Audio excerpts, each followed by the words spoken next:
Welcome back to the Third Wheel Podcast at night. Normally we do the dumb thing where she says it and we hit the little yawn button, but today is a heavy topic. You want to say why, Darcy? Because if I say it, I'm gonna mess it up. Yeah. So recently it's come to light that a pastor of a particular church conducted in inappropriate behaviors. So we'll be going over all the details of that today. Due to personal request, we have been asked to censor names. So if you know who we're talking about, you'll know. Yeah. And if you don't, then, you know. That being No big said, deal. even though we're not gonna say the names, it's all over the news. Simple Google search. Okay, it's not hard to find a. It's not hard to Google a, mega church scandal. Wink. If you really want to know what we're talking about, but it's a very established church. It's been around over 20 years. I'd say that a couple years ago, celebrated like 30-year anniversary of the church going. But yeah, we've been asked to not use names because of people that watch the show and they're just associated with it and they just prefer not to, they think it'd be more trouble for them. So we're going to try and honor that. But I think it's a very, very important topic. And I think it really kind of, I don't know. And it also kind of sets where we stand on this type of issue. I don't know. I really want to talk about it. Yeah. And we're going to be respectful. Like, there's a lot of stuff here. There's a lot of emotions, a lot of moving parts. We're not going to, we can be funny, but we're not going to be, trashing anybody or any church or whatever for their beliefs. So. Okay, I don't have my phone since we're using it to record, so do you mind pulling up the initial, just an article on it? And then we'll just kind of go. We're going to go with what we know for sure. Yeah. We can talk about stuff we don't know, but we're not going to. Your cat's going to pull down stuff. Your cat just tried to climb up the backdrop. Oh, that's funny. There you go. Lighten the mood. Yeah. So let's see here. I sent you an article at one point. Mostly, it wasn't even the article, it was the people making comments where I was like, these people all bring up either good points or easy to argue with. And that's where we fit our normal content into the show. Yeah, that's very true. Yeah. That is a very much so at night episode. Mm-hmm. So is he going to care about other people's names? I don't think so. Like TD Jakes? I don't know who that is. Who are they? Other big time pastors? I'm sure that's fine. Okay. If not, you can bleep this out. Yeah. Beep, beep, beep, beep. You do all the editing. Okay, so TD Jakes and Tony Evans, as well as we'll go ahead and Bobby. Was that what we decided? Yeah, Bob, so good old Bob. We're switching aliases here. Yeah. So the person we're talking about will be called Pastor Bob. Yeah. So TD Jakes, Bobby, and Tony Evans, hit with spiritual warfare is the title of the article. Is this going to go into what actually happened? Because I'd like to start there. So it starts with, okay. I mean, I know what actually happened off the top of my head. Or you want me to actually read it? Yeah, let's go for an article first. Okay. Let's do that. Pause on the play then. Mega church pastor resigns after admitting. What do we use for the for the S word? Okay. Mega church pastor resigns after admitting inappropriate behavior with young lady. She was 12. Okay, so I'm not going to say the church name, and I'm not going to say the victim's name either, okay? But the victim, who is unnamed, says she was 21, says that Pastor Bob was 21 when he began having an inappropriate relationship with her when she was 12. The pastor, who says he has walked in purity since, has now resigned. Okay. The pastor of a megachurch in blank in Dallas resigned Tuesday, 2 days after admitting to inappropriate behavior with a young lady 35 years ago. The young lady in question was 12, and the behavior, as she described it, would amount to criminal abuse. So the now former pastor of Sid Church was preaching to more than 100,000 active attendees and was once a spiritual advisor to former President Donald Trump. His resignation comes 4 days after 54-year-old victim went public with her allegations that Pastor Bob started the behavior when she was 12 and he was 21. telling USA Today on Tuesday that she was no longer afraid. Okay, now, the official statement from said pastor was it was kissing and petting and not intercourse, but it was wrong, said Pastor Bob, 62 years old. He said Sunday in a statement to a local Dallas news station. This behavior happened on several occasions over the next few years. Since that time, I've walked in purity and accountability in this area. At first, the church was standing behind said pastor, but announced his resignation following a wave of criticism. Okay, we can go into that too. In a statement issued to members of the news media, the church board of elders said they previously understood that Pastor Bob had an extramarital relationship with a young lady, citing the pastor's words, not abuse of a 12-year-old child. We are heartbroken and appalled by what has come to light over the past few days, and we express our deep sympathy to the victim and her family, according to the statement obtained by CBS News.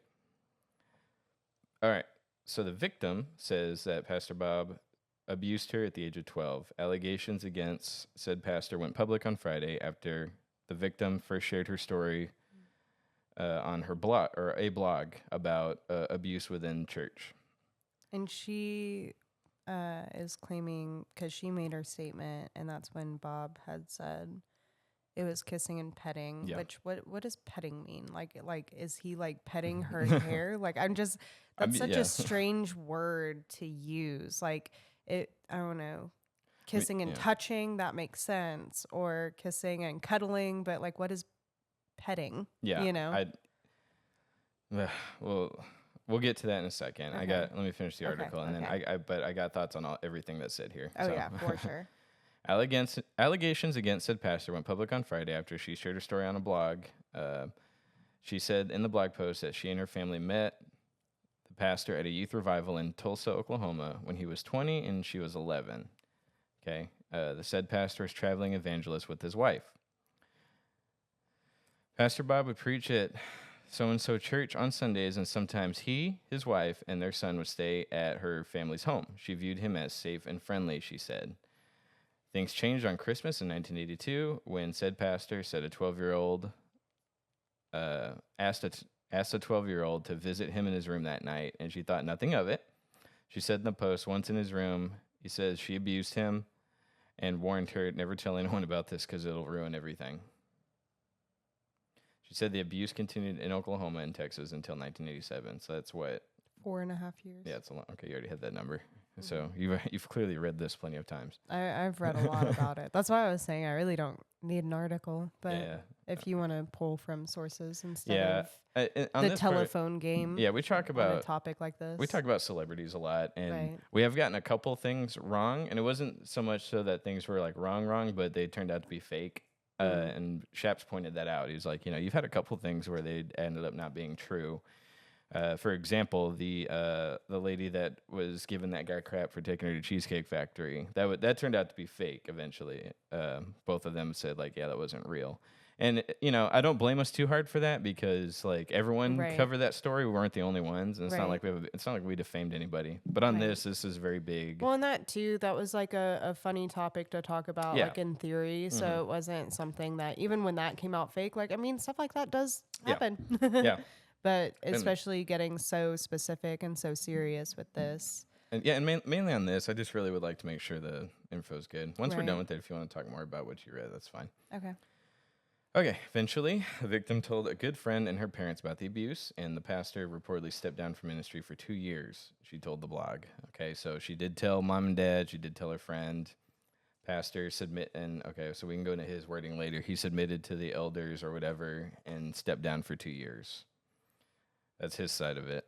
Does it mention how he went to like spiritual healing camp or whatever for 2 years? Not yet. Okay. So, even as the church released a statement about his resignation on Tuesday, Pastor Bob was still listed as the senior pastor on said church's website, which says he has been married to his wife for 44 years and has 3 children with her. Okay, and it talks about he has a television program that airs in over 190 countries. His radio program airs in more than 6,800 cities, according to his biography on the church website. YouTube page has 80,000 subs. That's more than we have. Tears. Includes videos with his titles like Freedom Through Forgiveness and Did You Know You're Made Perfect by God's Grace? Well, when you phrase it that way, it does sound pretty creepy. I ain't gonna lie to you. Let's see. In a previous statement, to the news, the church said that pastor has been open and forthright about a moral failure he had over 35 years ago, and that there have been no other moral failures. In his own statement to the Outline on Sunday, pastor said that this situation was brought to light and it was confessed and repented of. I submitted myself to the elders of so-and-so church and the young lady's father. They asked me to stop out of ministry and receive counseling and freedom ministry, which I did. In the latest statement, the church elders said that we regret we did not have the information that we now have. For the sake of the victim, we are thankful this situation has been exposed, they said. We know many have been affected by this. We understand that you are hurting. We are very sorry. It is our prayer that in time, healing for all those affected can occur. It talks about being on Trump's spiritual advisory board. I don't really care about that. Any and all victims come forward. Before pastor's resignation on Tuesday, the victim told USA Today that she was disappointed that they're basically lying and minimizing the crime. USA Today does not typically name victims of SA, but the victim said it was important to her. She says that she has been sharing her story for decades with leadership in very large and high-profile churches and organizations, but no one took pastor out of ministry or the pulpit. Victim decided to come forward publicly to encourage others who may be victims to tell their stories. Any and all victims come forward. I just don't believe that I'm the only person, she said. At 54 years old, victim said she was a different confidence and a different understanding that no longer makes her feel intimidated. The courage is there, she said. I just couldn't stay silent anymore. Okay, so apparently, I heard, because I was kind of curious, there's multiple factors to this. Yes. But not to be hard on her, but just out of curiosity, like, why now, why wait? You know, I think that's a pretty big question and curiosity for most people, whether it's been a year or 5 years or 37 or what have you. It's just kind of like what happened, you know? Yeah. And so, well, she did tell her parents it was happening, so she did come forward. And I heard that apparently with a lot of assault that it ends up where women finally feel comfortable to talk about it at an average of between 50 and 60 years old. That's when like a majority of people will come out about stuff that happened. Really? I wonder why that is. I don't know. And of course, these are just different news articles and things like that. So I didn't have like hours and hours to spend on if that's like actually true and legit. Sure. But from what this article said, they were saying that was actually a really average age for women to come forward about things. That's about all we can say on the why now. Yeah. So let's talk about... Well, I thought so, right?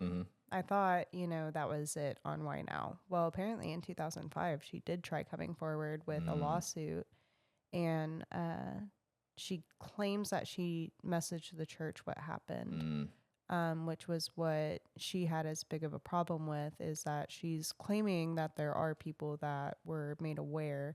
Now, you know, how many people message, you know, BS through, this person did that, this person said this. So, especially with the mega church, you're going to have so many people make stuff up. Right. You know? And so, you know, I don't blame anyone in the church as long as they didn't actually like know every detail. There's no blame for if you brush off an accusation, especially if there's, you know, a lot of people that can do a lot of crazy things and say crazy things, and it can be perceived as somebody trying to cut in on God's will and what have you. And so, I guess she was trying to come forward in 2005. So that was what, 20 years ago? So what, lawsuit get tossed out, you think, or what happened there? I didn't hear what happened. I just heard that nothing came out of it. Yeah, nothing happened with it. Okay. So let's go back to the pastor we're talking about. He's always been upfront about how he's had a moral. Every church calls it a moral. Every church does that too. Yeah. So there's Dr. Tony Evans, who also recently stepped down from his church, and he's a big marriage counselor type pastor. Like, he's got books on marriage. And I like it when he shows up to said church that, you know, that's in hot water right now. And I like his sermons, but he recently stepped down for an unnamed sin. Like, same exact like wording of like, you know, he called it like an unnamed sin, something like that. And I was like, okay, well, what sin is so bad you wouldn't want to name it? Right. You know what I mean? Right. And like, even if it's not of someone underaged, It's probably something involving inappropriate behavior with somebody. Infidelity. Yeah, Yeah. infidelity. But even then, like people that, I don't know, when it is straight up infidelity, like people say, yeah, I had an affair. That's what they'll say. But when Right. it involves someone underage, that's supposed to be the unspeakable. I can't just tell people. So I got to say Right. unnamed. I got to say unnamed sin. Yeah, and then the second you say unnamed sin, like everybody just knows what you're talking Yeah, about, or yeah. can At least I do. assume. Yeah. You know. So Dr. Tony Evans, but also this pastor, who again unnamed. So yeah, when he says like inappropriate behavior, like okay, you know, the big, so he's always shared that there was infidelity, but apparently, and this is what the church is having to recover from, because originally in their statement they say we stand behind so and so pastor. Okay. Mm-hmm. Well, now they're saying, well, we didn't know the victim's age, which I don't know how to feel about that. I don't know Right. if that's maybe they did, maybe they didn't. But they're saying we didn't know the victim's age when it happened. So now that we do know, pastor's resigning. Right. Okay. So, and I think him resigning is the right course of action. Well, the victim said she was actually mad that they're allowing him to resign and that they didn't fire him. What do you think about that? I mean, sure, but I mean, what else? I mean, I don't know. Everybody in history, nobody gets fired; they get to resign. You know, nobody. I don't know. How's that any different from how everyone else does it? Right. And I don't know. Like it's her story. She's a victim. Like, yeah, in a perfect world, we get everything we want, but it's the church as a whole is going to have a hard time recovering from this. That church in particular, because they have so many Right. campuses, they have such an influence over Fort Worth and even like even some other states, and you know, at least a fair portion of Texas. Right. They're gonna have trouble recovering from this. This person, which you know, she came forward and told her story. I applaud that. I'm not downing her at all, but Yeah.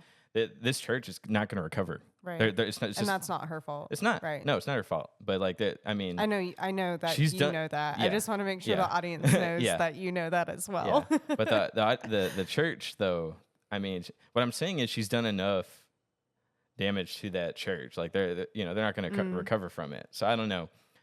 He's not fired, but not only is he resigning, but that church is like their reputation is totally It's stained. tarnished. Yeah. Yes, horribly stained. The pastor's son was supposed to take over the church, but now that the whole family name is probably tarnished, I don't know if that's going to happen. Right. You know, that's the thing. So even though she doesn't get everything she wants, I think she's done quite a bit. Right. You know, so I guess that's where I stand on that.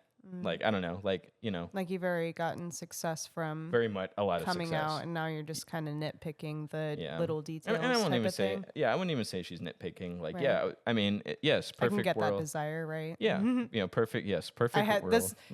this exact situation is very close to my heart, and we'll get into that later on the podcast, but Yeah, because So- that's gonna be a rabbit trail the second I bring up all Yeah. of that. So, okay, so that's the first thing. On top of that, the pastor's son that's supposed to take over, he's not super popular anyway. So I just don't see how. I want to see how that church is going to restructure. Because a lot of most churches, you look at Ravi Zacharias. Do you know who he is? Really old pastor. He's passed Okay. away now. And it was Ravi Zacharias Ministries, essentially. The whole thing was based around his name. Well, he dies, and then all these victims come up and say, yeah, he went to our massage parlor. And Oh no. you know what I mean? And so after that, like the whole ministry is toast now because it's all built around him, his name. What do you know? think the purpose is? I mean, well, I have a couple ideas, I guess, but what do you think the purpose about coming forward of something like that is after someone's passed away and there's no repercussions to have them face? I can see maybe like a chance of freedom to where there's no fear Yeah. that person could ever, do anything to them, and Yeah. just want the freedom of being able to speak about it.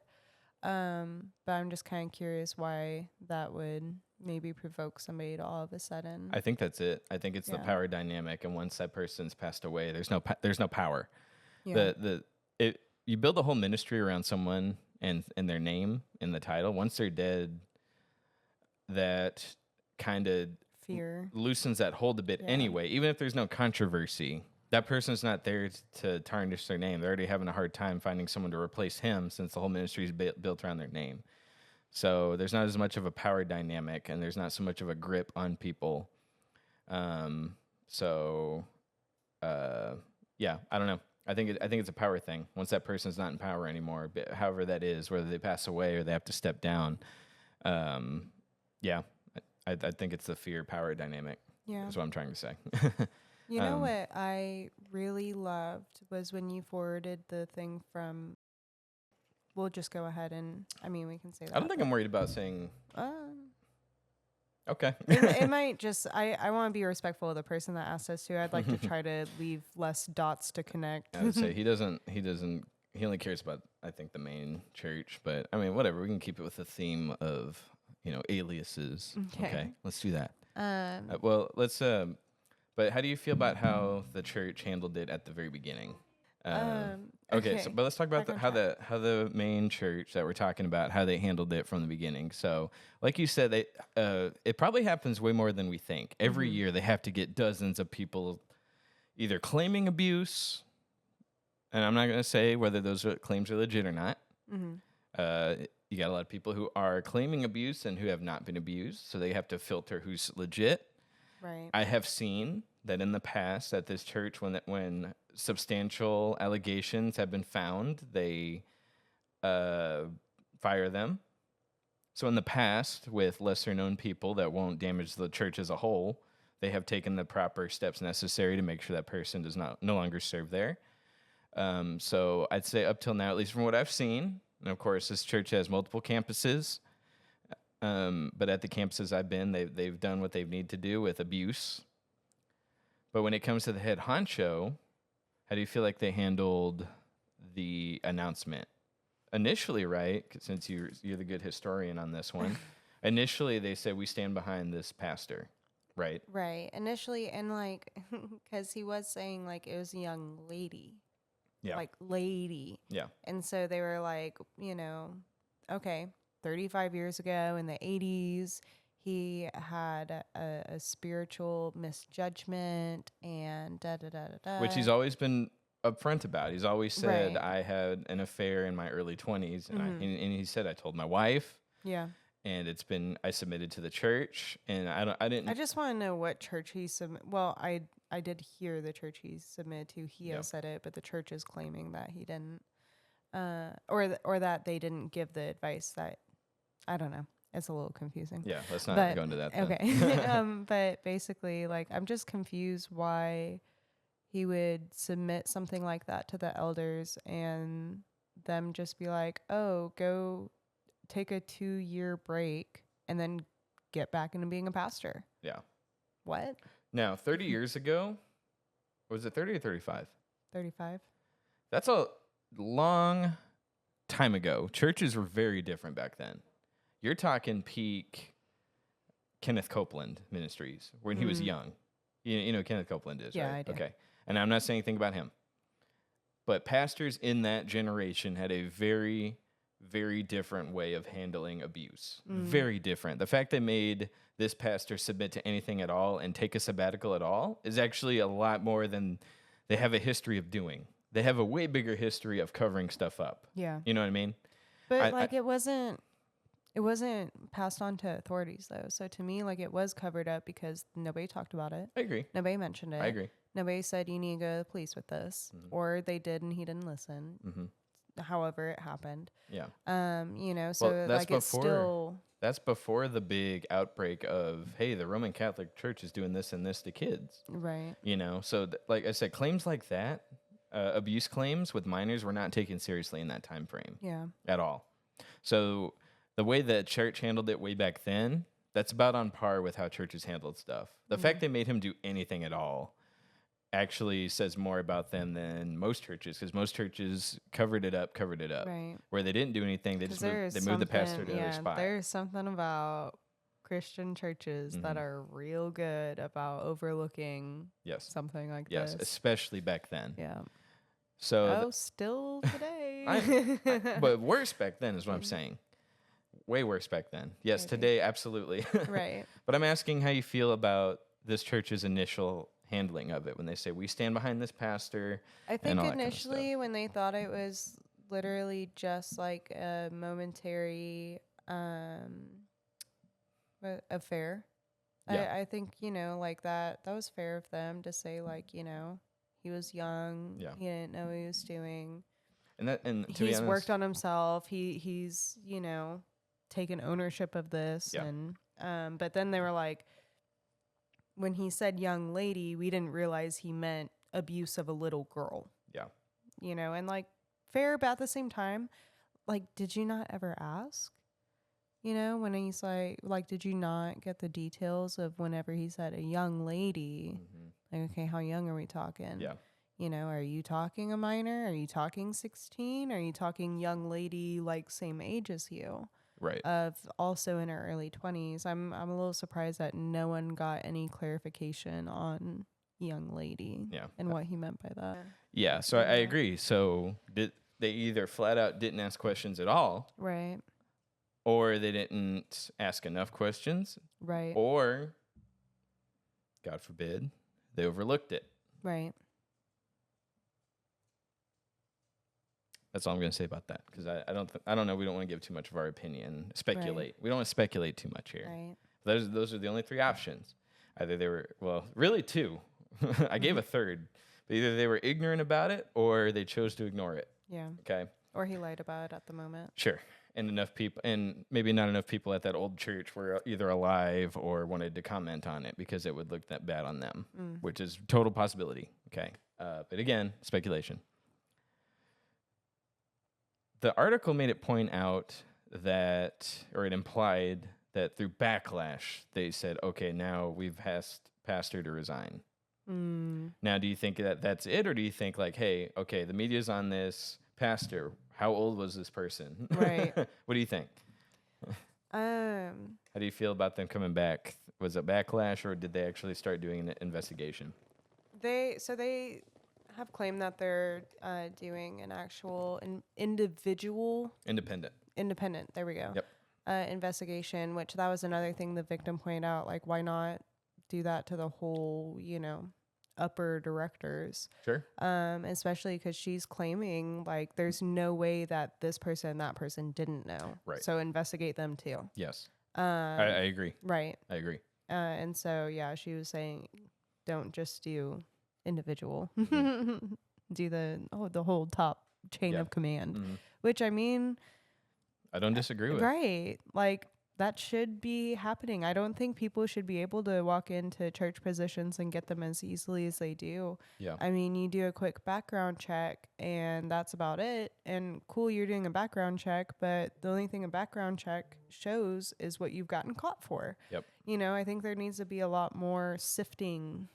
I'm pretty sure the the flower. statute of limitations, I don't think charges can be pressed against him. If I'm aware, if you were a minor, there is no statute of limitations. I don't think that's right. Is it not? But whatever. I don't have my phone to double check that. But anyway, you have yours. Why don't you take a look? Go ahead. For serious charges such as SA performance by a child, a person younger than 17 years old, the statute of limitations is 20 years. Yep. So if a 16 or 17-year-old does something, there's a 20-year statute. Okay. But there's no Texas statute of limitations for adults. SA of a child or independency with a child. Of an adult. By an adult. Yeah. So if you were 17, if you were 16 or 17, you SA'd a 13-year-old, there's a 20-year limit. Sure. If you were 25 and you SA'd a 12-year-old, there's no statute of limitations. Okay. That's If you are, and I know this personally, if you're both adults, so take my example, I was 19, he was 54, there's a 10-year statute of Gross. limitations. So adult and adult, 10-year. Oh, Kid and kid, 20. so lenient. Adult and kid, 30. Okay. I mean, no. Adult and kid, no limitations. Sorry, I don't know where the 30-year came in. Yeah. I think it just kept going intense. Yeah. Okay. So Yeah. Okay. There you go. Is he now? The question is, will he be compliant with the investigation, the independent investigation? Yeah. How do you feel about him when he says there hasn't been any issues since then? Are you inclined to believe? I feel like I believe him. Right. I don't know Because for sure, but I feel like I believe him because he has been. I'll say this in quotations, open. Yeah. About this time that this has happened. Yeah. Now, I would assume to think since he's been so open about it, that if there were other mess ups, that would be a part of his testimony. Yeah. Like he has had this as part of his testimony. So I'm inclined to believe that There was one. it was and one, done. but like I don't know. I mean, if he lied about the age, what Right. else? What else has he lied about? Right. That's the thing. The whole thing's tainted now. We just don't know. Right. But again, it's all speculation. But I was kind of curious what you thought. I just don't understand how someone in their 20s can be with a 12-year-old and be with them for like 4.5 years. Yeah. Even if it was just kissing and whatever petting Because she's is claiming supposed to mean. she's claiming the whole thing. Yeah. Correct. She's claiming the whole. She's 9 saying yards. that it went further than kissing. Yeah.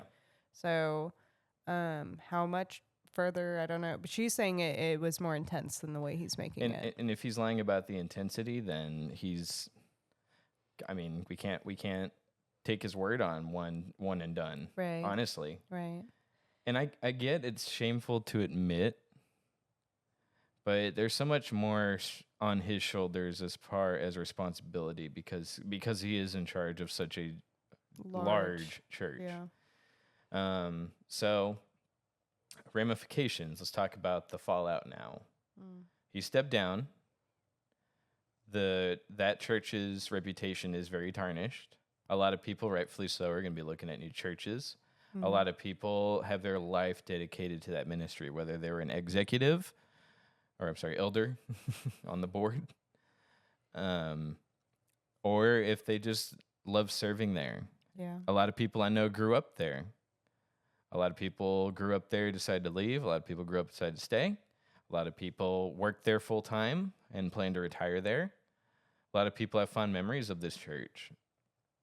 Now they have in some people's minds, their whole life was a lie.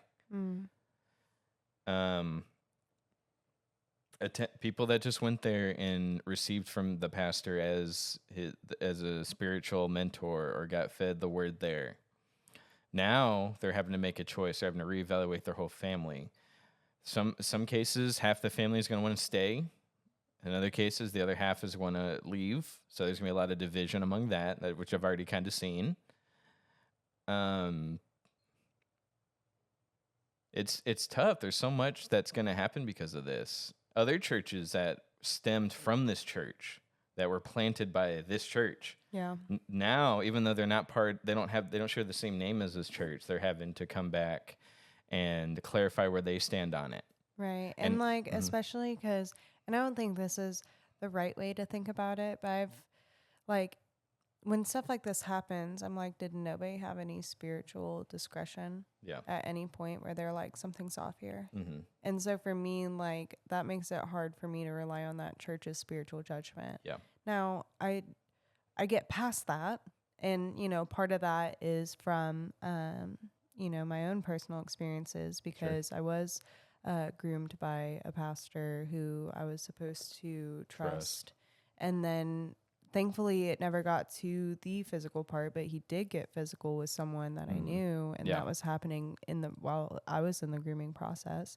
And then I had left from there and had another different pastor groom me, and this one did become an extreme assault. Yeah. So this is very close to my heart. Right. You know, now these were people that were a lot older. And so it's like, how lenient do you become? And that's where people in some of the comments I have screenshot are kind of like, you know, oh, don't throw the baby out with the bathwater. And it's like, well, like, this is a pretty serious thing. And then other people are like, oh, this poor pastor, what he must have been feeling, and the spiritual, you know, demons he had to fight. And so everybody was like, and people are commenting, and they're like, I find it so funny that people are so quick when it's a Christian to talk about spiritual struggles and demons, but then when it's someone that's not a Christian, then they're just a horrible person. Yeah. But when it comes to these people that are saved, all of a sudden it's just a moral misguidance. Yeah, I agree. I very much agree with that. Mm-hmm. You want to talk about now this other church that's had to address the issue? Mm-hmm. Yeah. So do you have the email pulled up? Or I can get pulled up pretty quickly. So talk about other churches that had to kind of address where they stand on it is because, like I said, a lot of churches were planted or stemmed from this church with the big controversy going on. So we're going to read the email that they sent out to everybody. So, Anonymous Church has been a blessing to MC. As many of you know, Anonymous was our sending church in the early days of our launch. We have always been autonomous. Is that how you say that? Yeah. Church covered by our own apostolic elders and governed by our own local elders. That was in bold, right? Yes. So they highlighted in bold, hey, There's a couple spots in bold. Yeah, so let's talk about why that was highlighted in bold. Yes, we stem from that church, but we are not affiliated. That's not us. We have our own board. We have our own set of people. Right. Anyway, continue. Let me know the next bold comes out. Hands up, hang on here. Yeah. Pastor Bob, staff and leaders have supported MC in many ways over the past several years. For this, we are deeply grateful. I enjoy that they are giving recognition to the help that they received and their gratitude and the respect that they're having. You have to. Right. And not everyone at said church. They've always been good about that, I think. Not everyone at said church is a bad person. Not everyone at the church was in on it. And whatever they choose to do, whatever they choose to do, whatever they choose to pursue after this dies down, I believe that the people that they put in charge after this will be of good character. And they're going to try to pick good people. So, but I think they're going to try to move on from it. I don't know what they're going to do. Right. And I know they're up there praying, fasting, crying, asking God, what do we do next? I wonder if there's going to be where they do like a name change of the church, like where they rebrand. I don't know if that's the best idea. I don't know if that's the route they're going to go because his name's not in it. Right. If it was Ravi Zacharias Ministries, yeah, no, they're going to have to rename That's it. fair. Well, Ravi Zacharias Ministries ended up just closing down, and they scrubbed everything. That church that had the false doomsday prediction in May of 2011, that they scrubbed that pastor's name from everything. Yeah. You know what I mean? So, but this church, going forward, this church is full of so many godly people. Mm-hmm. There are staff and members whose friendship we value and whom we deeply love. We have been grieved over the recent child assault allegations that have been brought to light regarding Bob. In bold, we are deeply saddened by these revelations and share in the shock that everyone who has been connected to his ministry over the years must be feeling. Do you think they boldened that to make it to where We're shocked with you. Right. We're just as sad about it. Right. Yeah. I can imagine that would be so heartbreaking. Absolutely. You know, like someone that's helping build your church and get you started. And now, and they talk about it all the time. Well, up until now, I liked this pastor. That's not my home church. Right.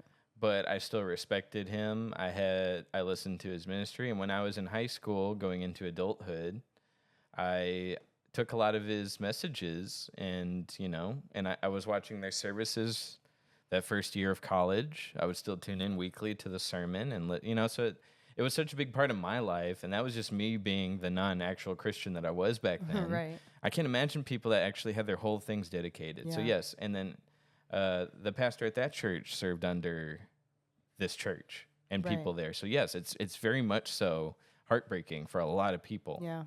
So anyway. And I remember going through my heartbreak whenever I found out about the pastor that was assaulting kids. Mm-hmm. I remember just almost feeling disgusted with myself and being like, I called him dad. Yeah. Like I loved him. Mm-hmm. And he was one of my favorite people. And I just remember just sitting there and being like, oh my God, I called him dad. Mm-hmm. And so I'm almost curious if some of them are going through the same thing where it's like, oh my God, I called them my spiritual father. Yeah, absolutely. Oh my gosh, you know. It's horrible. Right.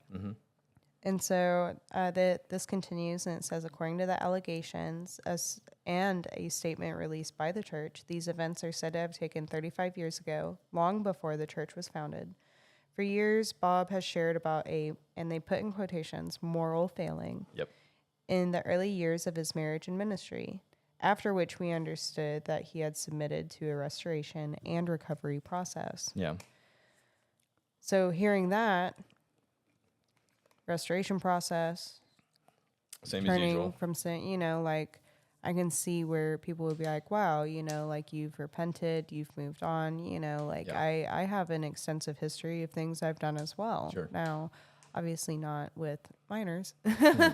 Well, when I was a minor, sure, but I'll talk about that. but you know, of drug addiction and things like that. Yeah.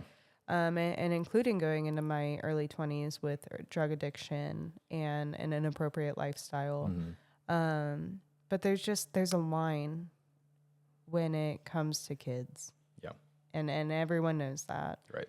And it's a whole different thing. If anyone knew of this, with him going in, I think that had this been handled early on, it could have been recovered nicely. Do you think he still would have founded such a strong church had he come clean from the very beginning with it?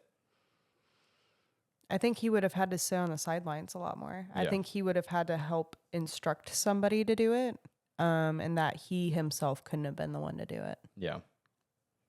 You think he would have, though? You don't think people would have flocked to the church, that church in particular, as much? I mean, I'm not familiar with how he started it. He started it, you know, like, was he already super famous? Was he, you know, right. I don't know. Like, what made it so special? I have no clue. But anyways, going back to this. Yep. It's a long one. Says, however, the age of the girl involved and the length of time of these events were never disclosed. The alleged details that have recently come to light are deeply disturbing. We are praying for everyone affected and are grieving with you. Abuse in any form cannot be tolerated or covered up anywhere, especially in the church. The Bible says all pastors must be above reproach. 1 Timothy 3:2. Now in bold, again. Oh.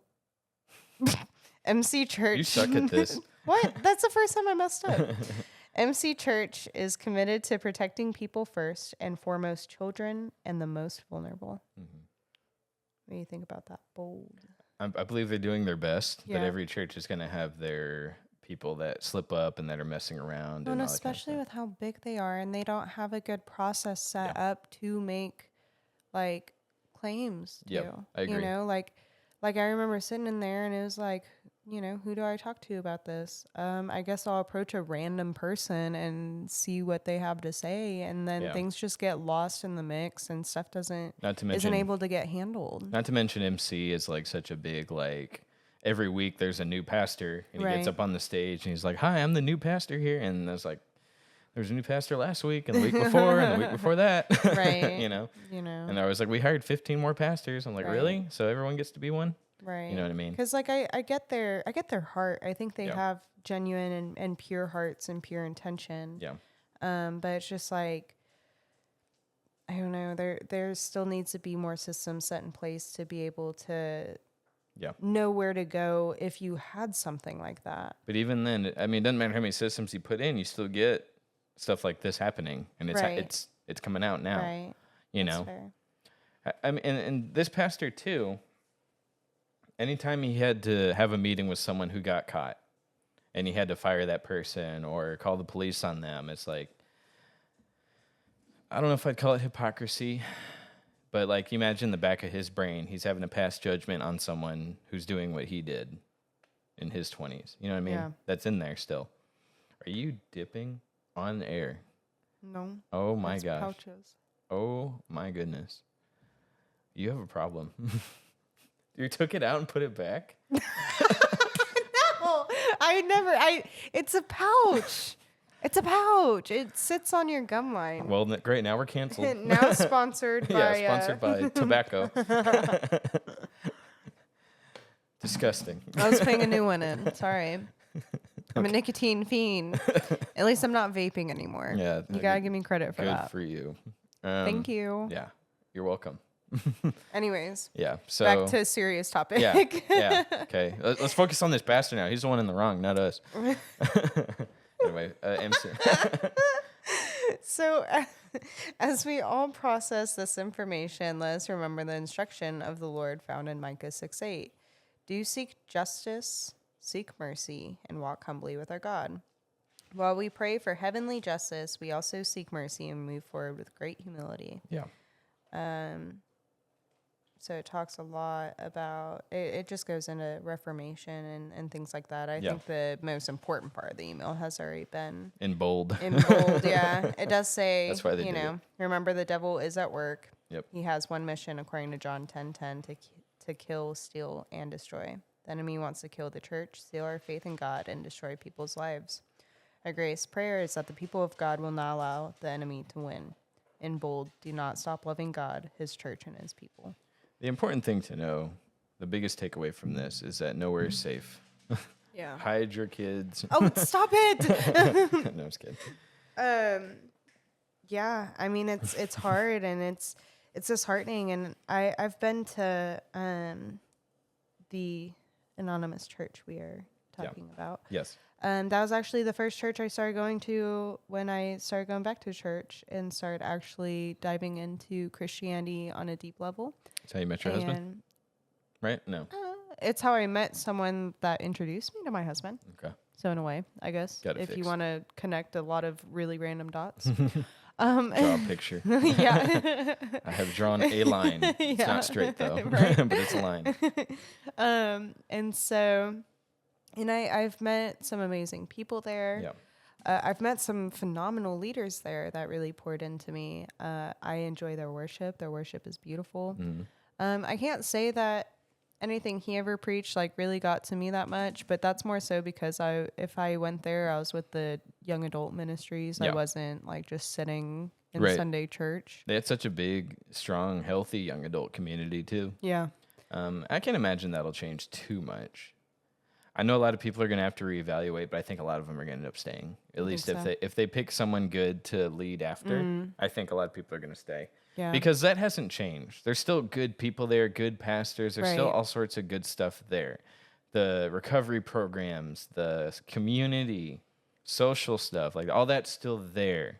I just think it's so hard to grieve something like that and still go. Yeah. So like, I don't know. Have you ever, like, if there was a certain destination that you and an ex-girlfriend used to go to all the time when you guys were in love, well, and then she like cheats on you or does whatever is horrible, It's like over. you don't want to go back to that destination anymore, even though it's still a beautiful destination, even though there's still butterflies that come to the bush right there, you know, like it's just it's Yeah. This is TMI. feeling. This is TMI, but that movie Jojo Rabbit, that was like my first movie date with my first girlfriend. Now it's like, I can't watch that movie. Right, It was such a right. heartbreak. Right. You know? Yeah, That was such and a so deal. that's something I could fairly see Yeah, people doing at absolutely. this church, is where it's just like, man, this is such a heartbreak, and I just need to go somewhere else now. But you know, that church was so independent without said pastor. You know, because all those campuses very much run independently other than Right. tuning in to the main service for the sermon. But they have full pastors, they have head pastors, associate pastors, each campus. Like, it's very independent. Right.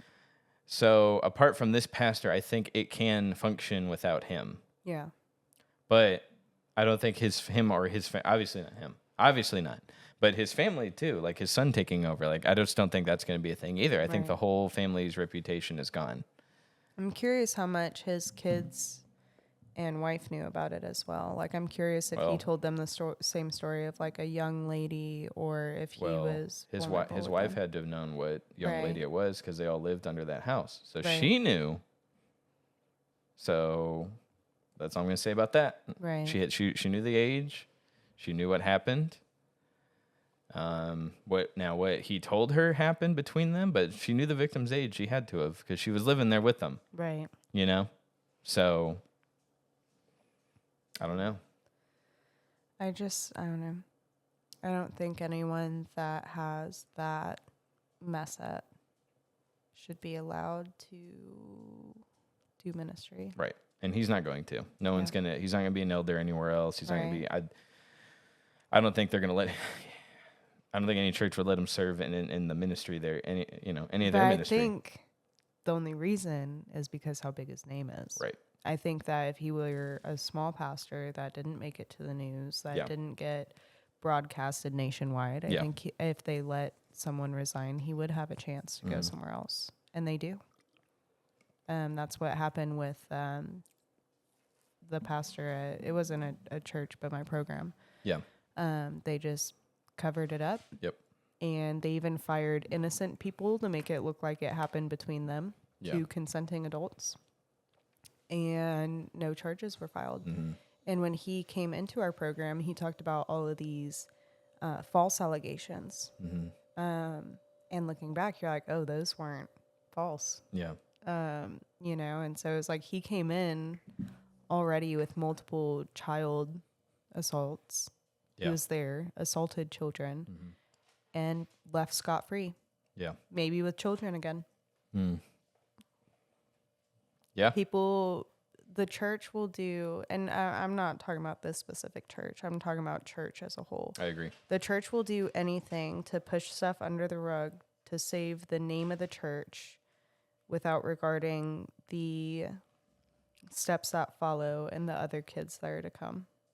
And it's all under the guise of the Lord's work. Yeah. That's the shameful part. It has nothing to do with God's name. Right. It's more so their reputation, their brand, that type of stuff. So that's the real shameful part. A lot of people, I think, take the Lord's name in vain in the wrong way. Whereas when you say, oh my God, you just took the Lord's name in vain. I think it's more so the people that say, God told me when he didn't tell you. I think it's more so, God, we're protecting the Lord. When you're not doing that, you're protecting yourself. Or, even something small, like God's watching, so tell the truth. I think doing something wrong in the Lord's name, or saying he told you something when he didn't tell you anything, that's taking the Lord's name in vain. Not just saying, oh my God. You know what I mean? Right. So, any other thoughts? That's probably a good stopping point. I'll be interested to see the rest of this go through, because it's only been a couple days now, and it's a waiting game at this point. So just interested to see what all gets said and done. Yeah, I agree. So all right, guys. Sorry for the doom and gloom this episode. We're normally a very happy show, but not today. It's a very heavy-hitting topic. So I hope we covered it well enough. Hope we didn't spread any misinformation, and I hope it was a productive discussion. So see y'all next time. See you guys.